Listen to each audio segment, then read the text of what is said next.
On ne parle que de ça, la rentrée des classes a eu lieu mardi. On a pu suivre les bambins qui stressaient à l'idée de faire leur premier cours. Mais il y a aussi des rentrées pour les profs comme vous, Claire. Bienvenue au Figaro TV. Vous avez 24 ans et vous avez donc fait votre première rentrée pour enseigner SVT, donc Sciences et Vie de la Terre. C'est bien ça, au lycée avec des élèves du lycée. D'abord, c'est une vocation pour vous? Un peu, oui. Je me souviens... Juste un peu? Non, mais je me souviens vraiment pas à quel moment j'ai décidé d'être prof, mais ça remonte à... Enfin, je me souviens... Ça remonte à tellement longtemps que je me souviens plus. C'est un métier qui fait encore rêver aujourd'hui? Pour moi, oui.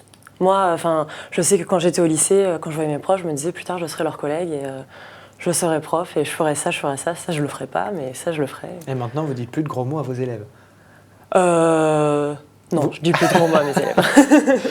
Parce qu'on a l'impression que c'est un métier difficile et que les jeunes n'ont pas très envie de le faire. On a lu énormément de récits de jeunes qui sont un petit peu envoyés dans des zones difficiles. Est-ce que c'est un cliché de dire ça aujourd'hui pour les jeunes profs? C'est pas un cliché. Donc la première année, l'année où on est stagiaire, on est en général pas envoyé dans les zones les plus difficiles. En revanche, il y a quand même des exceptions. J'ai une copine qui débute et qui est envoyée à Saint-Denis. Voilà. Par contre, c'est vrai que la deuxième année, c'est là où on rentre dans le système des points, enfin des mutations, où on est en concurrence entre guillemets avec les anciens profs qui ont plein de points, nous on n'en a pas beaucoup. Donc forcément, on va dans les zones qui sont les moins demandées, donc les zones les plus difficiles, les ZEP. Mais après, c'est pas forcément... Enfin, moi, ça me dérangerait pas non plus d'être envoyé en ZEP. Ça fait gagner des points supplémentaires. Et en plus de ça, c'est assez intéressant d'aller dans les zones difficiles puisque... Mais il faut pas un peu se roder, entre guillemets Ah si, bien sûr, il faut se roder, mais c'est... Enfin, moi, je trouve ça quand même très intéressant d'aller dans les zones difficiles, dans les ZEP ou dans les établissements éclairs parce que c'est...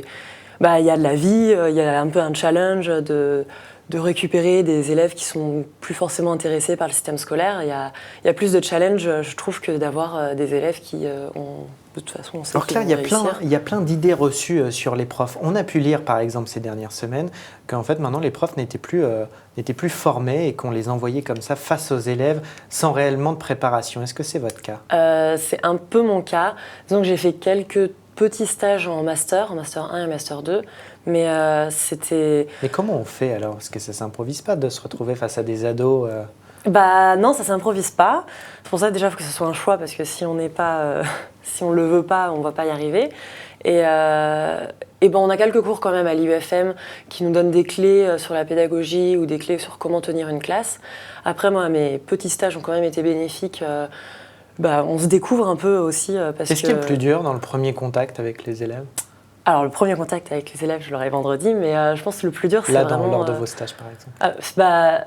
C'est d'arriver à asseoir son autorité de façon complètement naturelle. Enfin, de pas crier... Comment on fait? Justement... Ça va intéresser tout le monde. Ça, je sais pas trop. Enfin, c'est un peu un feeling... Après, voilà, on n'a pas trop eu de formation, donc je peux pas vraiment décrire comment on fait, mais ça passe sur comment poser sa voix face aux élèves, le positionnement qu'on a face à eux. Si on reste derrière le bureau tout le temps, forcément, il y aura moins d'impact que si on passe dans la classe, qu'on les surveille, qu'on est là tout le temps près d'eux. Après, ça passe par de la justesse, de l'équité au sein des élèves. Ça, ils sont très à cheval là-dessus. Si on n'est pas juste avec eux, on va le savoir tout de suite et ça va pas aller.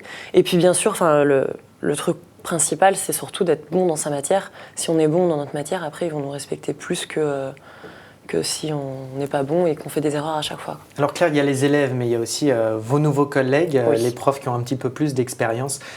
Comment vous les avez trouvés? Est-ce qu'il y a un ras-le-bol chez les profs, comme on peut l'entendre? Il y a eu un fait divers tragique à Marseille il y a quelques jours, un prof qui s'est donné la mort, qui a laissé une lettre en disant qu'il en avait assez de la façon dont son métier de prof évoluait. Est-ce que c'est une classe, entre guillemets, qui est un peu exempte? Moi, là, avec les profs que j'ai rencontrés cette semaine, je n'ai pas du tout ressenti ça. J'ai plutôt ressenti l'envie de reprendre les cours, l'envie de revoir les élèves et compagnie.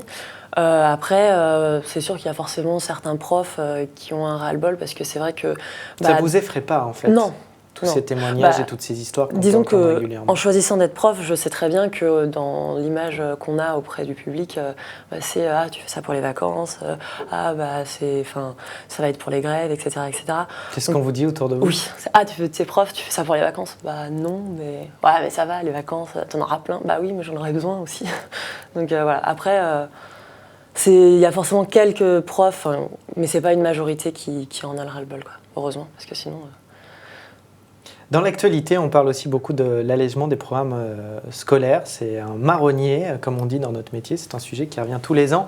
Il y a une polémique avec l'allègement des programmes d'histoire, par exemple, en troisième et en terminale. On va notamment réduire le temps consacré au général de Gaulle. Qu'est-ce que vous pensez de ces changements successifs de programmes? Est-ce que c'est aussi le cas dans votre matière, par exemple? Alors en histoire, je ne pourrais pas commenter là-dessus. Ouais. En revanche, en SVT, on vient de refaire tous les programmes du lycée, principalement. En SVT, c'est nécessaire de changer les programmes parce que c'est de la science, donc forcément les avancées technologiques, les découvertes, il y en a au fil du temps, et donc il faut les inclure au fur et à mesure dans les programmes. Et puis ça permet aussi aux profs de se renouveler, parce qu'on est censé refaire nos cours tous les ans avec la base des cours qu'on avait l'an passé, mais ça permet... Mais plus personnellement, ça peut vous choquer ou vous interpeller qu'on enlève comme ça des pans de l'histoire française, par exemple, auprès de vos élèves? Oui, c'est sûr qu'après, les programmes, il faut vraiment réfléchir pour les faire. Et c'est vrai qu'en SVT, on a eu des choses, maintenant on a des programmes qui sont énormément trop longs pour une année, donc faut réfléchir à ce qu'on enlève ou ce qu'on n'enlève pas. En histoire, c'est peut-être le cas. Je connais pas du tout les programmes d'histoire, donc... Voilà, mais c'est vrai qu'il faut vraiment penser à ce qu'on enlève et ce qu'on n'enlève pas. Si demain on nous enlève la procréation, par exemple, en quatrième, ça va faire un trou quand même dans l'éducation des élèves, quoi. Donc, pour l'histoire, il doit y avoir des... Vous voyez faire ça toute votre vie? Pour l'instant, oui. Après, on verra. La vie nous dira ce qui se passera. Rien ne vous effraie dans la voie que vous avez choisie? Pour l'instant, non. J'ai un peu de stress, mais c'est normal. Merci beaucoup Claire d'être venue dans On ne parle que de ça. Bonne rentrée, Merci. Bonne chance et nous on se retrouve très vite sur le Figaro TV.